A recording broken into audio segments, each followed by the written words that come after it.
frame market structure. Does this make sense? Right? When you have, let's say, a daily candle, okay, let's look at some wick fills here. So when you have a daily candle like this, right, and the daily candle has a wick to fill like this. So the next daily candle is probably going to form like something like this, right, with a wick on top and with a wick on bottom. Make sense? This is going to be the daily candle. But now when you're looking at smaller time frames, your smaller time frames are probably going to be something like this, like price went down, it made a low, right? It went up, it made a high, it moved down, rejected it, and then it continued to move down. Right? So this high right here, this was probably a top wick of this daily candle. Right? And then it had a small rejection over here, right? A candle exhausted. Now when price moves in, now when price is not going to move all the way down on smaller time frames because it has to move in a wave, right? Like it has to make small corrections. That's what's happening here. Price moved down, rejected a support to move up, made a wick here on the daily candle, moved down, rejected it, and then continued to move down again. And then moved up again to do a retest, and then continued to move down. It's really easy to draw these patterns here on the screen. Like it's really easy, but it's really hard to identify it on the chart. LTF is lower time frame. Yeah, so it's a liquidity wick right here. So this is the daily kind of liquidity wick. Like it needed some gas to move up, to continue moving down.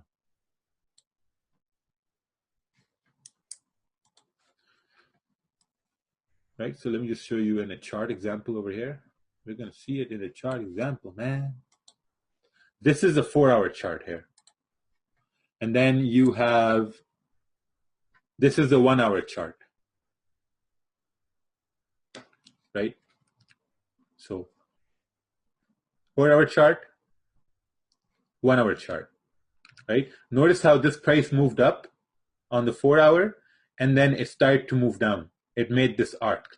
So when you're looking at the 1-hour, you see the same thing, like it moved up, it maybe reached a resistance here, which was support, and started to move down. And then you had this wick up over here. This wick up was a liquidity wick on the 4-hour. And then what happened? It started to move down to support. So now next, let's look at the 15-minute.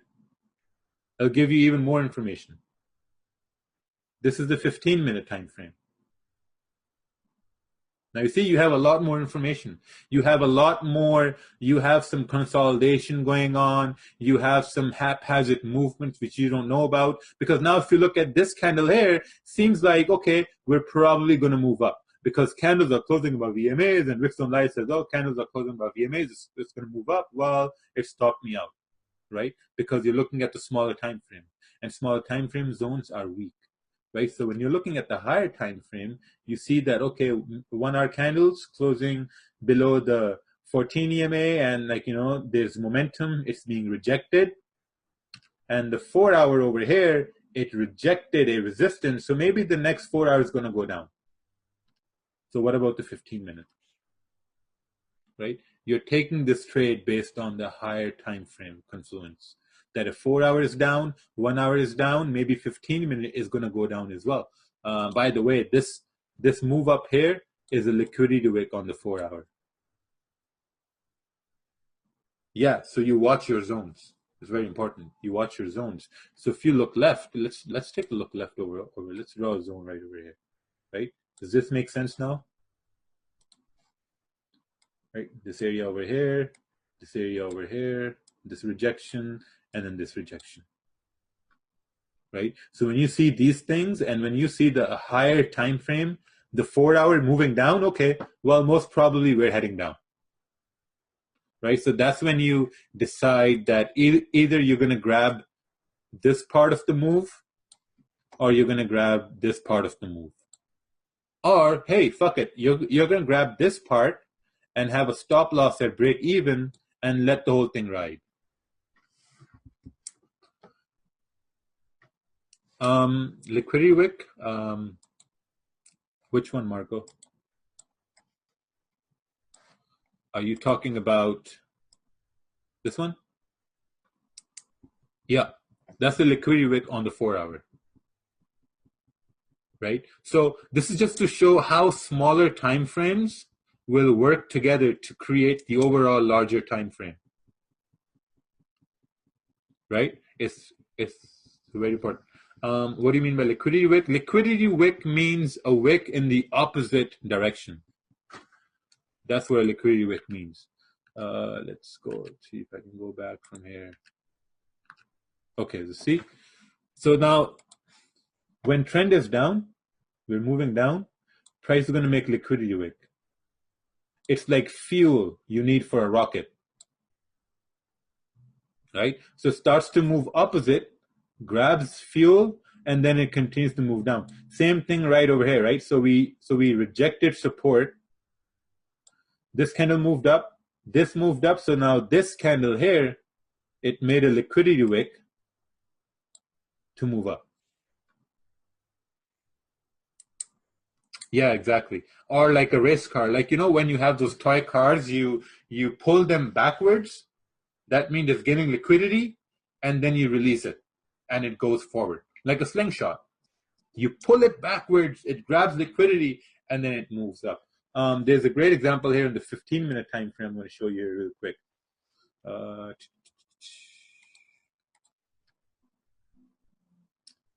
Oh yeah, also on the 1 hour right here. You see this? After this candle was formed, it made a liquidity wick. You're like, okay, we have enough fuel now to move up. So next candle, subsequently, they start to move up. It depends, Marco. It depends. Like sometimes the liquidity wick is going to be made at the very end, or it's going to be made at the very start. Like it all depends, right? Because the market moves in different ways. But I know for sure that in some sessions, one happens before the other. Right? So again, I come back to my point of a trading plan. It's very important that you, when you choose a time, you start observing what's happening. And based on your observations, you're taking trades. Right? Just like a baby. Like I have a 6-month-old son, and he observes everything now. Right? And he will only touch things which he knows are safe to touch, because he has observed them enough. Right? So now when you have observed, let's say, the London Open, so you have observed it enough to have a bias that, okay, according to my observations, this is what happens most of the time, so maybe this is where I can start taking a trade.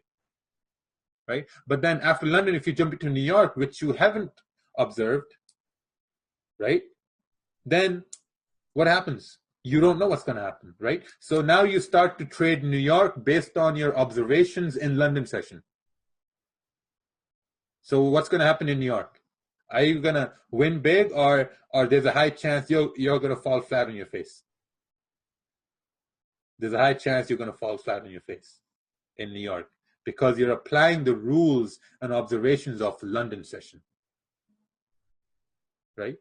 That's like trying to apply your culture in a third world country.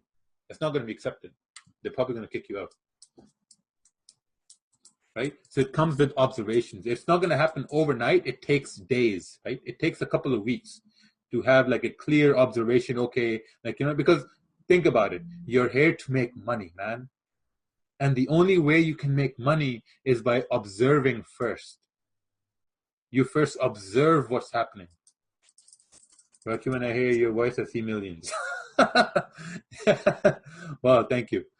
Like, you know, but like, here's the thing, like, you guys are paying good money, not to like mentors, but you're paying good money to the market. You're risking money to the market, right? Like when you risk money with a mentor or whatever, you know, you're going to get information and whatnot, like that's guaranteed. But when you are risking money in the market, there are no guarantees. There are no guarantees except for what you have observed. And that's always what's going to work.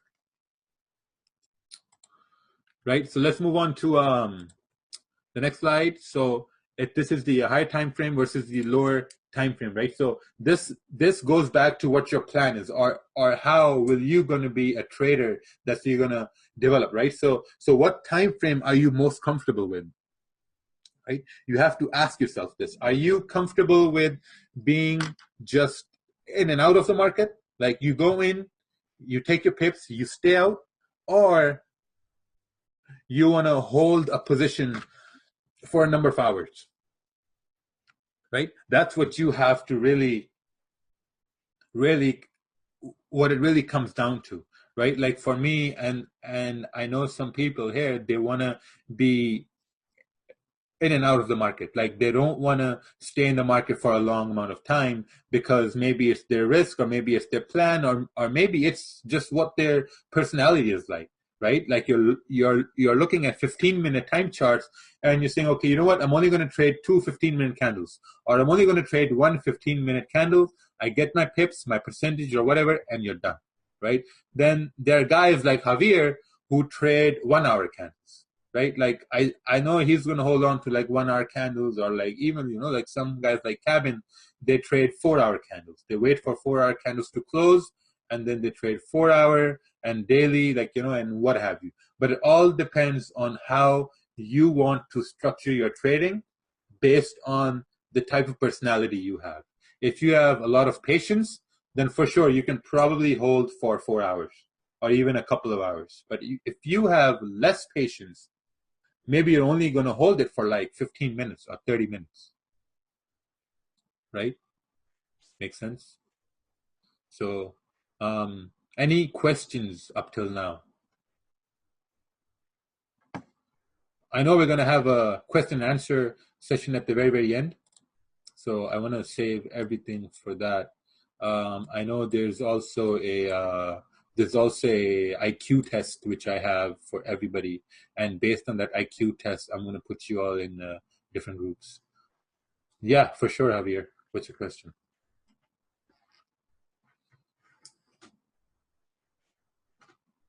Okay, Javier's he's taking his time to write down his question, and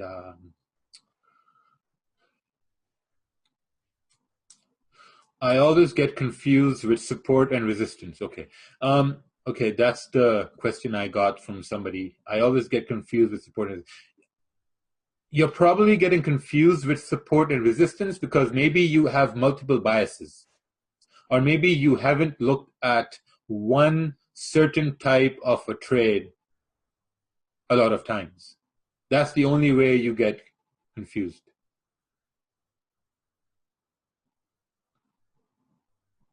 Right? So that's the thing. Support and resistance is easy to identify. It's always there. But if you don't put in the practice to watch it happen, again, I'm going to say it again, at the same time every day, you're probably still going to be confused, right? If you say that you're confused with your trading, or you're confused with the way that the trades are not working, then you're probably not looking at your losses and seeing, okay, why'd you take a loss? Do you keep compound account? Yeah, so yeah, it's important to keep compounding the account and make withdrawals. Okay, so Javier finally wrote down his question. What was his question? You see,